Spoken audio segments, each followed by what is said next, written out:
en el que da su punto de vista sobre el manejo de la crisis sanitaria que afecta a nuestro país. Ella explica por qué se ha hecho un mal manejo de la pandemia y señala que más allá del tema científico que debió darse a la emergencia, se prefirió el juego político sobre cualquier decisión. Advierte que el daño a la población será irreparable. Nos acompaña aquí la doctora Lorian Jiménez Faibi, jefa del Laboratorio de Genética Molecular de la UNAM y doctora en Ciencias Médicas por la Universidad de Harvard.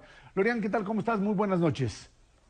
¿Qué tal? Muy buenas noches. Un privilegio estar en el programa. Muchas gracias por la invitación. Sí, Macario Esquetino, Ernesto Cervera, ¿cómo estás? Muy buenas noches. Lorian. Buenas noches, ¿cómo estás? Esta investigación, este texto que tenemos aquí, es un texto que plantea claramente lo que podríamos decir o enunciar como un trabajo de investigación sobre lo que consideras es una estrategia fallida, una estrategia en la que pues varios países, incluyendo los Estados Unidos, inicialmente la Gran Bretaña, cayeron por considerar que la pandemia del coronavirus, de este virus surgido en Wuhan, en China, no tendría ni la peligrosidad ni la repercusión que tuvo.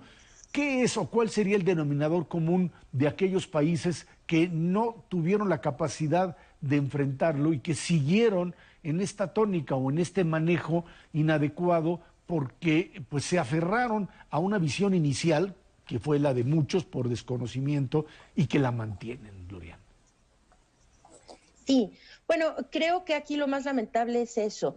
Hizo usted mención del Reino Unido. Reino Unido fue un país que inició haciendo las cosas muy mal, llevando un manejo equivocado en donde de hecho en el aire sonaban las palabras estas terribles de inmunidad de rebaño a través de la infección natural, ¿no? Y esto flotaba en el ambiente después de que Boris Johnson se infectó, entonces tuvo esta suerte de epifanía, se cambia la estrategia y de hecho en 2 meses y medio Estados Unidos pudo revertir por completo la catástrofe que le estaba aquejando. El resto de los países europeos ya habían controlado el problema y Reino Unido seguía y fue el país en los meses de febrero, marzo, abril, y Reino Unido todavía se fue hasta mayo, sumó mayor cantidad de muertes, alrededor de 40,000, un poquito más de 40,000 en ese periodo, por arriba de los demás. Ahora, ¿qué hace a México diferente? No lo hace único, porque Argentina, Brasil, Estados Unidos, mientras estuvo la gestión de Donald Trump, fue la misma situación y es la misma situación que está pasando en México. El común denominador es que no se lleva una estrategia basada en evidencias. No se lleva una estrategia que esté guiada por la ciencia ni por las evidencias que se generan durante el desarrollo en el propio país. Esta ha sido la clave del desastre que aqueja a estos países que lo han hecho tan mal. Lorian, el tema de la llamada inmunidad de rebaño, hasta donde tengo entendido y lo planteas en el texto, está ligado al manejo de un modelo de vacunación, o sea, lograr una cantidad determinada de población vacunada que a partir de ello se genere esta inmunidad, pero no manejar el contagio como mecanismo para la inmunidad. ¿O existe en algún lugar o en algún tipo de manejo epidemiológico esta idea de que es preferible el contagio como tal para generar inmunidad? Porque parecería que esta es la discusión.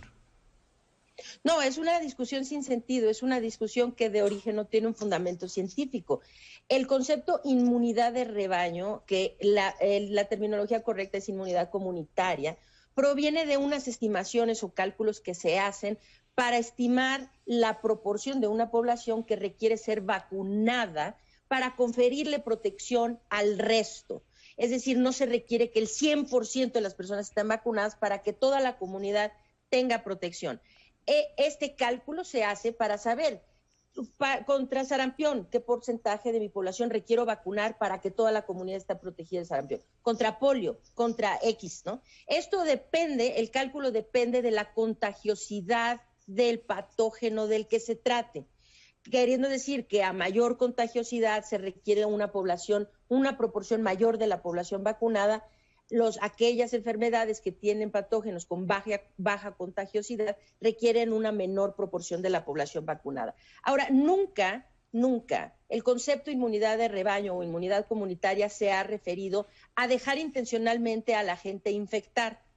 Esto ha flotado de vez en vez cuando se trata de enfermedades que son realmente muy poco importantes desde el punto de vista clínico, es decir, que no son letales, que tienen cuadros clínicos razonablemente leves, y entonces se piensa, bueno, si es una gripilla, que nadie se va a morir y que finalmente todo mundo de 5 a 7 días se recupera, pues, ¿por qué hacer algo más? Dejar, pues, la gente adquiere inmunidad. Se flota esa idea para enfermedades de ese tipo, pero nunca, jamás, sea hasta que llegamos a esta pandemia, la gente empezó equivocadamente a hablar de la inmunidad de rebaño como si fuera una opción, dejar intencionalmente a la población infectar de una enfermedad potencialmente letal.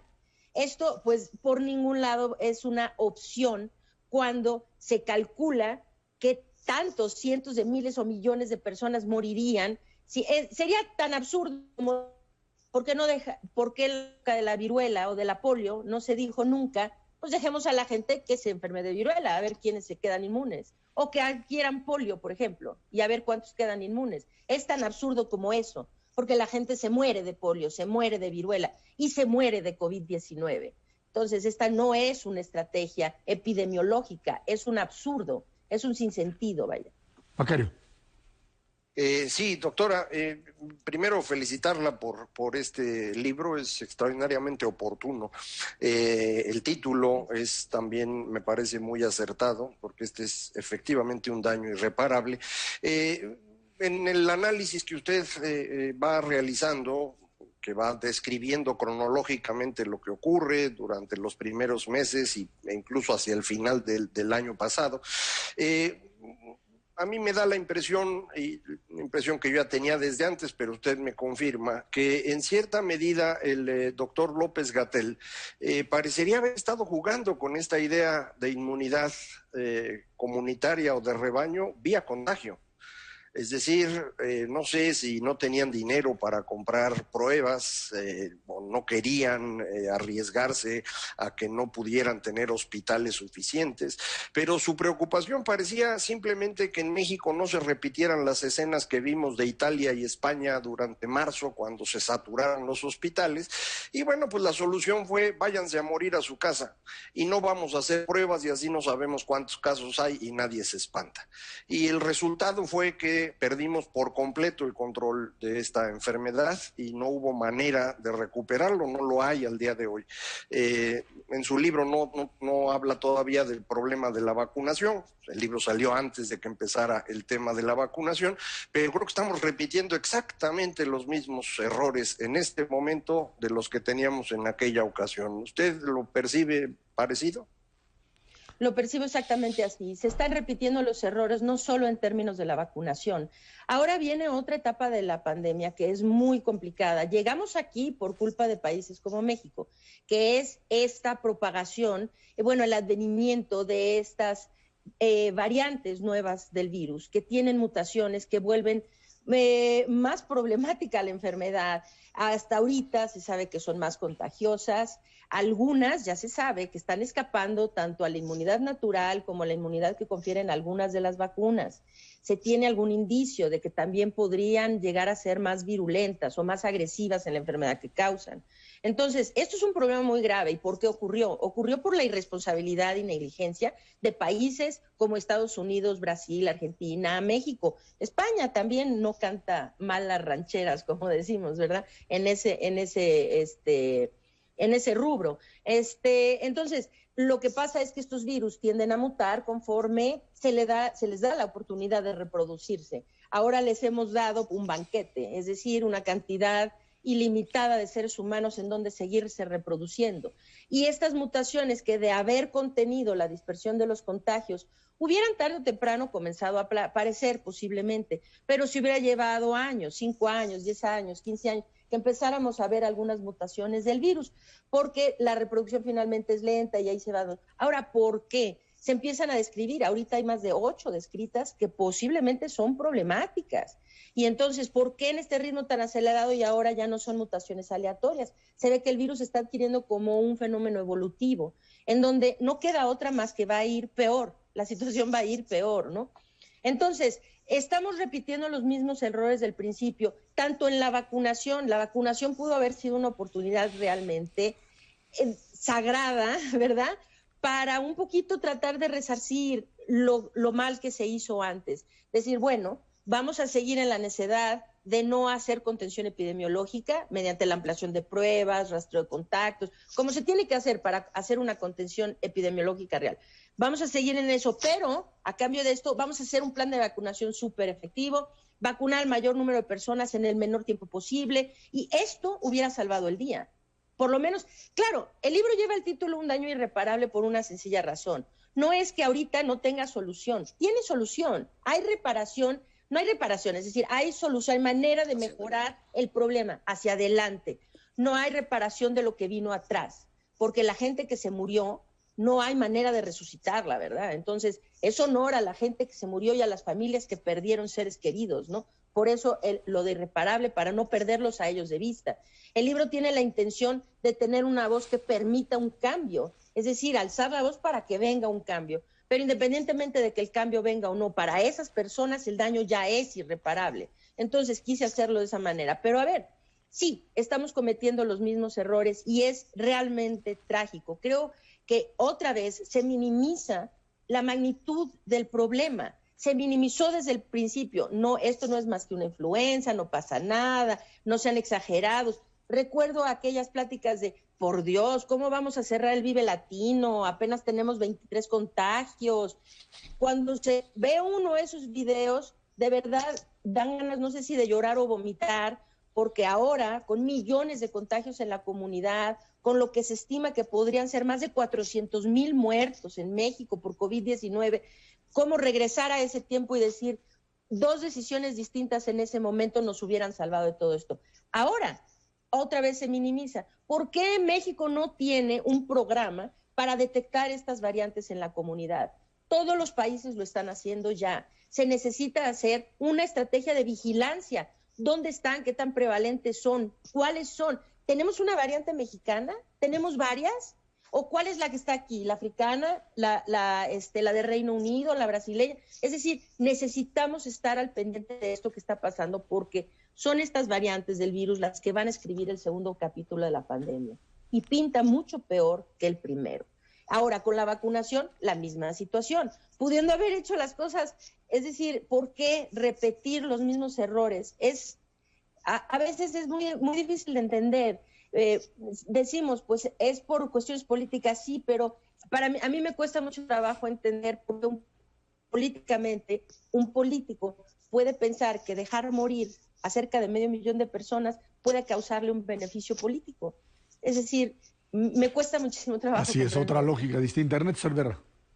Doctora, también me uno a la felicitación y coincido con esta parte de, es el título más adecuado, irreparable en términos de las vidas, del daño a las familias.